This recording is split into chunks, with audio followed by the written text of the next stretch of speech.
Welcome guys in YouTube channel. जैसे कि पता है आपको, आयोग ने अभी अभी अपडेटेड अपनी आंसर की दे दी है।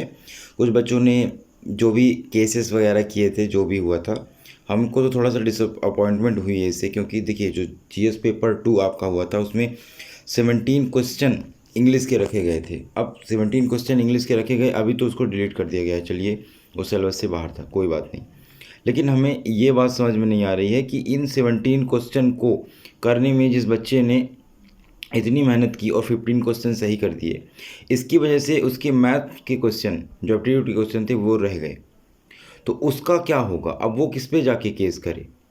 ये लिटरली कोई वे नहीं होता कि आप सिंपली पहले out of the syllabus question रखो, उसके बाद आप क्या करो कि सिंपली उसको डिलीट कर दो और कट ऑफ हाई हो जाएगी। जिन जिन बच्चों को ये क्वेश्चन नहीं आ रहे थे, जिन्होंने ये क्वेश्चन नहीं किए और मैथ के क्वेश्चन किए, उनके लिए तो चलिए अच्छा है, वो तो कर गए, उनकी कट ऑफ अच्छी जाएगी क्योंकि उनको ये नहीं आ रहा था।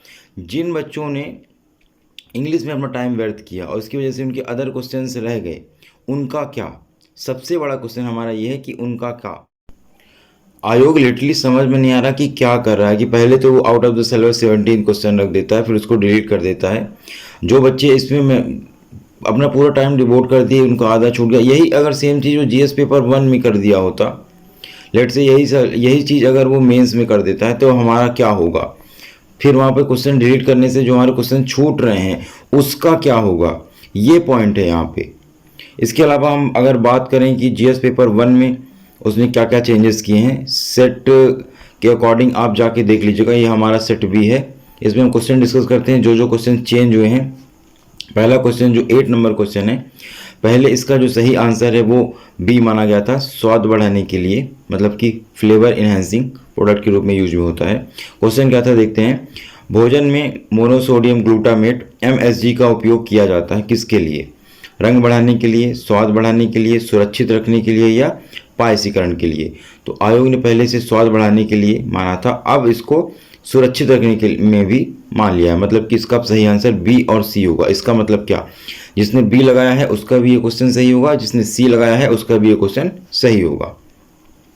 अगला क्वेश्चन देखते हैं। आप 57 क्वेश्चन में आइए। एक बार जो भी बाउंड्री लाइन में रुक रहे थे, जिसका 1-2 नंबर से रुक रहा था, ईडब्ल्यूएस वाले या गर्ल्स जो थी, जिनका भी जिस कैटेगरी में रुक रहा था, वो एक बार जरूर अपना चेक कर लें, क्योंकि क्या पता आपका निकल जा रहा हो। बाकी अगर फॉरेस्ट सर्विसेज वाले हैं और वो अपना इंग्लिश के भरोसे लेके बैठे थे, उनके लिए तो भैया दिक्कत होने जा रही है। देखिए, 57 जो क्वेश्चन है वो आपको दिखाते हैं। भारतीय संविधान की 7वीं अनुसूची की किस सूची एवं प्रविष्टि का संबंध राज्य के विधानमंडल के निर्वाचन से है? आयोग ने पहले इसका सही जो आंसर है वो सूची 172 माना था। अब इसमें अगर किसी ने सी भी लगाया है, मतलब कि सूची 2 और 37, तो इसे भी सही माना जाएगा। तो आप सब जल्दी से जल्दी जो भी बाउंड्री लाइन में थे और थोड़े नंबरों से रुक रहे थे, वो एक बार जरूर इसे चेक कर लें कि क्या पता उनका प्री क्रॉस हो रहा हो, तो मेंस की प्रिपरेशन में अच्छे से लग जाइए, क्योंकि एग्ज़ाम तो निकालना है एनी हाउ। ये तो ग्लिचेस हैं जो कि आयोग हमेशा से करता है, करता रहेगा। देखिए, 35 क्वेश्चन भी आपका, सॉरी 65 क्वेश्चन भी आपका चेंज हुआ है।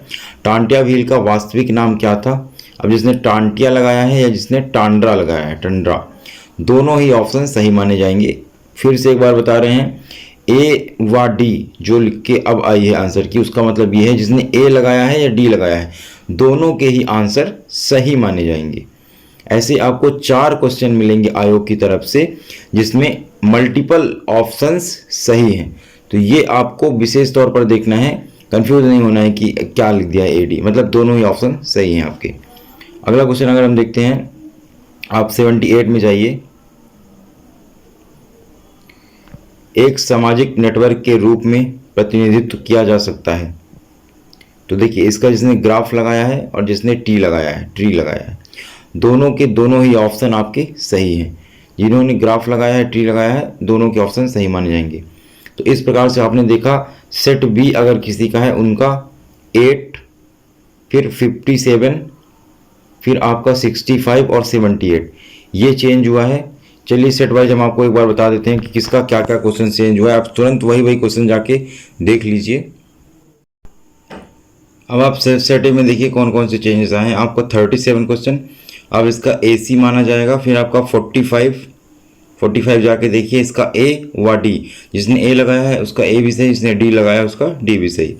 58 A भी सही, B भी सही। फिर आपका 88 B और C। तो ये हो गया सेट A वालों के लिए। सेट B का हमने पहले ही डिस्कस कर लिया है। सेट C का देखते हैं। क्वेश्चन सेकंड जो है वो A और C अब दोनों सही होगा। फिर आप देखिए 20, इसका A और D दोनों सही माना जाएगा। फिर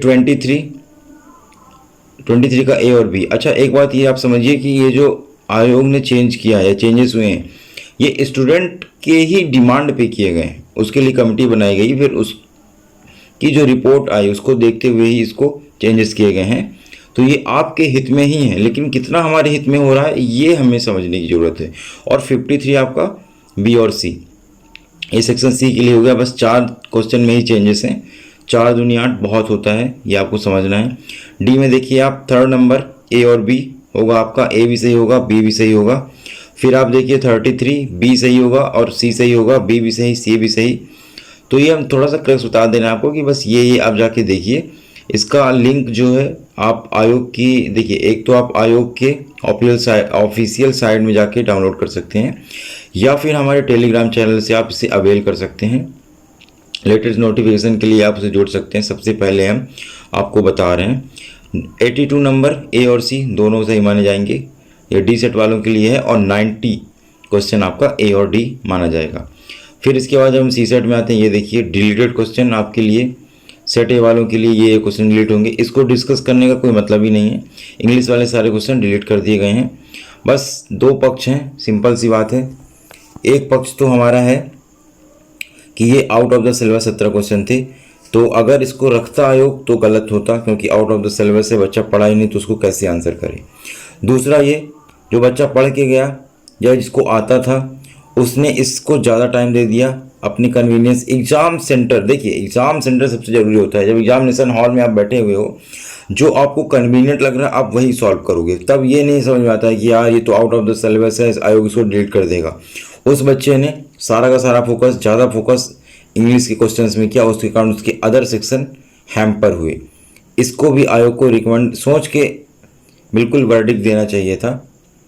so thank you so much guys for watching this. Hope you all are doing good. See you in next lecture.